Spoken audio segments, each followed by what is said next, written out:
तो वहीं पद्मश्री अवार्ड के ऐलान पर तीरंदाज हरविंदर सिंह ने बयान दिया है। पद्मश्री अवार्ड के लिए मेरा नाम आना ये गर्व की बात है, हरविंदर सिंह ने इसको कहा। मैं खुशनसीब हूं कि देश के लिए खेलने का मौका मुझे मिला।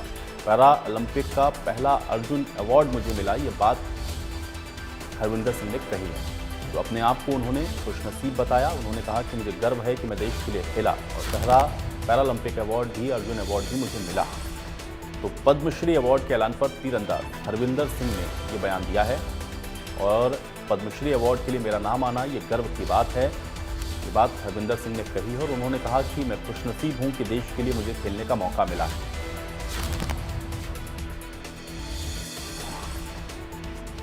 तो हरविंदर सिंह पद्मश्री अवार्ड के ऐलान पर उन्होंने बयान दिया है।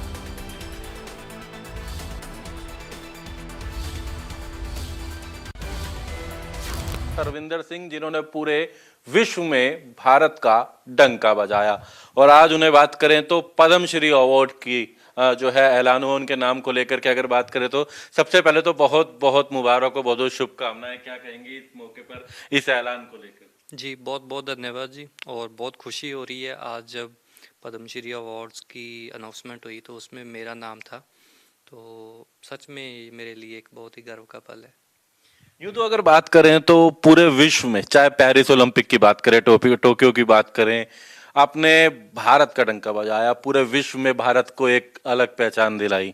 किस तरीके से देखते हैं, पहला गोल्ड भी आपके नाम रहा था पेरिस ओलंपिक में, कैसा है अनुभव अब तक का अगर हम जी बिल्कुल, मुझे लगता है कि मैं खुशनसीब हूँ कि मुझे मेरे देश को सर्व करने का मौका मिल रहा है। जैसे 2018 पैरा एशियन में पहला पैरा आर्चरी में गोल्ड मेडल मैंने जीता था, उसके बाद टोक्यो पैरालंपिक्स में पहला पैरालंपिक का मेडल आर्चरी का मैंने जीता, पहला पैरा आर्चरी का अर्जुन अवार्ड ही मैं बना था, फिर पेरिस में पहला गोल्ड जीता तीरंदाजी का, और अभी पैरा आर्चरी का पहला पद्मश्री अवार्ड मुझे दिया जा रहा है। तो सच में मैं खुशनसीब हूँ कि मुझे ये सारे काम मैं पहला वो इंसान, वो खिलाड़ी बना जो देश के लिए मेडल जीत रहा है और अवार्ड्स मिल रहे हैं।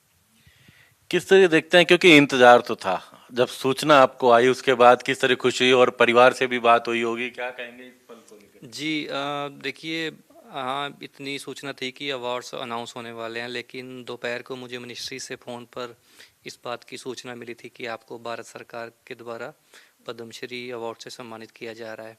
लेकिन मुझे ये होता है कि जब तक आपके पास कुछ लिखित में नहीं आ जाता तो तब तक मैं मतलब बात को ज़्यादा निकालता नहीं, या मैंने घर पे भी नहीं बताया था। तो फिर शाम को जब 7 बजे न्यूज़ से मुझे पता चला, मीडिया के फ़ोन आने लगे, तो सच में खुशी का ठिकाना नहीं था। तो मेरा नाम पद्मश्री अवार्ड्स के अनाउंसमेंट में था, तो तब मैंने घर पे भी बात की, मेरे फादर साहब से बात की, मेरी मिसेज से बात की, तो वो भी सारे बहुत खुश थे, मेरे कोचेस मेरे साथ थे, तो उनकी भी खुशी का ठिकाना नहीं था। अब अगर हम बात करें किस तरीके से आगे की प्लानिंग आप रखते हैं, आगे आने वाले समय में क्या कुछ खास तैयारियां रहने वाली हैं? देखिए मुझे लगता है कि एक खिलाड़ी की तैयारी तो हमेशा रहती है, लगातार इवेंट्स होते हैं। अभी भी हम नेक्स्ट वीक हम एशिया कप के लिए जा रहे हैं बैंकॉक।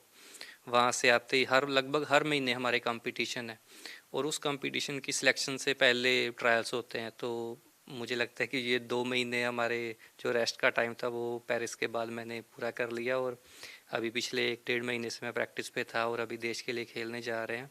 और आगे भी लगभग हर 1-2 महीने में कंपटीशन है। इस साल मेजर टूर्नामेंट है वर्ल्ड चैम्पियनशिप, तो उसकी तैयारी लगातार चल रही है। तीरंदाजी में पूरे विश्व में जो भारत को एक पहचान दिलाई, हरियाणा का नाम भी रोशन करा, अपने कैथल का नाम भी रोशन करा, लेकिन एक बड़ी चुनौतियों के साथ, संघर्ष के साथ एक आपकी कहानी भी रही है। तो और युवाओं को क्या मानते, कितनी प्रेरणा मिलती है जब पद्मश्री अवार्ड का ऐलान होता है, और उसके बाद क्या मैं कहेंगे किस तरीके से उनमें भी उत्साह आएगा और खिलाड़ियों में? देखिए मुझे लगता है कि एक खिलाड़ी का जीवन हमेशा चुनौती भरा रहता है, और जब आप स्पोर्ट्स को एज ए करियर चूज़ करते हो तो स्पोर्ट्स को चूज़ करना ही अपने आप में एक चुनौतीपूर्ण कार्य होता है, और आपको मेंटली बहुत स्ट्रांग होने चाहिए आप अगर आप इस क्षेत्र में आते हो। तो वो चुनौतियां शुरू से स्वीकार की, मुश्किल या उतार चढ़ाव आते रहते हैं, लेकिन उनका डटकर सामना किया, कभी हिम्मत नहीं हारी। कई बार डिमोटिवेट हुए भी, लेकिन फिर अगले सुबह फिर उठ खड़े हुए एक नई उम्मीद और उमंग के साथ। तो निश्चित तौर पर जैसे हर अंधेरी रात के बाद एक सुहावनी सुबह होती है, तो मुश्किल समय बीत जाता है और हम हमारी मेहनत को जब फल मिलता है तो वो उसका नतीजा होता है कि आप अंतर्राष्ट्रीय लेवल पर देश के लिए मेडल जीतते हो, तो उससे बड़ा गर्व का पल एक खिलाड़ी के लिए और क्या हो सकता है। तो युवाओं को भी क्या प्रेरणा दोगे, उनको भी क्या कहोगे किस तरीके से, क्योंकि संघर्ष बहुत करते हैं कई बार खिलाड़ियों को, उम्मीद शुरुआत में ही एक चुनौती आती है, हार जाते हैं, लेकिन उनको लगता है कि आगे बढ़ना चाहिए और ये आपसे प्रेरणा उनको मिल रही है। जी बिल्कुल, देखिए कहते हैं ना कि चुनौतियाँ उसी के रास्ते में आएंगी जो कुछ कर रहा है। तो पूरे विश्व में एक पहचान, अपने संघर्ष से वो मुकाम हासिल करो, लगातार आगे बढ़ रहे हैं और ऐसे में इनका कहना है कि हर युवा खिलाड़ी को भी एक गोल सेट करना चाहिए। जिस तरीके से इन्होंने चुनौतियां जरूर रही, क्योंकि हर फील्ड में चुनौतियां, लेकिन खिलाड़ी के लिए जो बड़ी चुनौतियां होती हैं उनका कहना है कि उन्होंने बाकायदा उसके लिए एक गोल सेट करा, लगातार प्रैक्टिस करी और आखिरकार आज बात करें तो पूरे विश्व में भारत का नाम भी और हरियाणा का नाम, जिस जिले से आते हैं, कैथल की भी बात करें तो इन्होंने पूरे विश्व में भारत का नाम रोशन करा है। और यही ये कह रहे हैं कि युवाओं को भी एक चुनौती के साथ आगे बढ़ना चाहिए, तमाम गोल के साथ आगे बढ़ना चाहिए, जिसको लेकर के इन्होंने अपनी तमाम बातें भी साझा की। दिल्ली से सहयोगी इंदर के साथ दीपक शर्मा, इंडिया न्यूज।